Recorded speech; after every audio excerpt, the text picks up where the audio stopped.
સુરતમાં વિદ્યાર્થીઓએ ફેરવેલ પાર્ટીને લઈને લક્ઝુરિયસ કારના કાફલા સાથે રેલી યોજી હતી, જેનો વિડીયો વાયરલ થયો હતો, જે બાદ પોલીસ એક્શનમાં આવી હતી અને 12 જેટલી કાર ડિટેન કરીને આ મામલે કાયદેસરની કાર્યવાહી હાથ ધરી છે. મળતી માહિતી મુજબ સુરતના ઓલપાડ કુકણી ગામે ફાઉન્ટેન હેડ શાળામાં ધોરણ 12ના વિદ્યાર્થીઓને ફેરવેલ અપાઈ હતી. આ કાર્યક્રમમાં પહોંચવા માટે વિદ્યાર્થીઓએ લક્ઝુરિયસ કાર સાથે રેલી યોજી હતી. વિદ્યાર્થીઓએ એક જૂથ થઈને પોતપોતાની કારનો રોડ શો કર્યો હતો. અંદાજિત એક સાથે 30 જેટલી કારનો કાફલો નીકળવા સાથે એક કાર પર વિદ્યાર્થીઓ સીલ સપાટા કરતા જોવા મળ્યા હતા, જે વિડીયો વાયરલ થયા બાદ પોલીસ એક્શનમાં આવી હતી અને 12 જેટલી કાર ડિટેઇન કરી છે.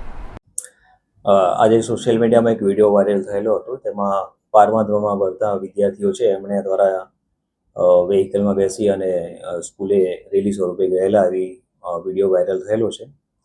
એ અનુસંધાને 26 જેટલી ગાડી એમાં છે એવું આઈડેન્ટિફાઈ કરેલું છે વિડીયો પરથી, અને એમાંથી જે નંબર દેખાય છે એના પરથી નંબર મેળવી અને હાલમાં 12 જેટલી ગાડી છે એને ડિટેન કરવામાં આવેલી છે.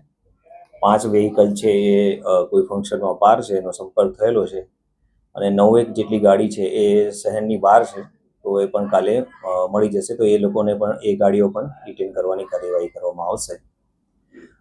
જે છોકરાઓ છે એ 12th ધોરણમાં ભણતા હોય અને અત્યારે એક્ઝામનો સમય હોય એટલે એમની કેરિયરને ધ્યાનમાં રાખીને અત્યારે હાલમાં કોઈ ઇમિડિયેટ એક્શન લીધેલા નથી, પણ બધી ગાડી અને ડ્રાઈવર કઈ હશે, માણસો હશે, એમાં તપાસ થયા પછી આગળ કોઈ પણ કાર્યવાહી કરવાની હશે તો એ કરવામાં આવશે. અચ્છા સાહેબ, અત્યારે જે રીતની કાર્યવાહી થઈ છે એમાં મહત્વનું શું નોંધ્યું છે?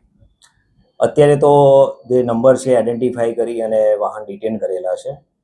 ત્યારબાદ એમાં વાહન કોણ ચલાવતું હતું એ વિડીયો આધારે કંઈ ચેક થતું હશે તો એ કાર્યવાહી કરવામાં આવશે. અને કોણે આ ભેગા થવાનું આયોજન કર્યું છે, તો કોણે કર્યું છે એ બાબતે પણ તપાસ કરવામાં આવશે. આગામી દિવસોમાં ગુનો નોંધાઈ શકે?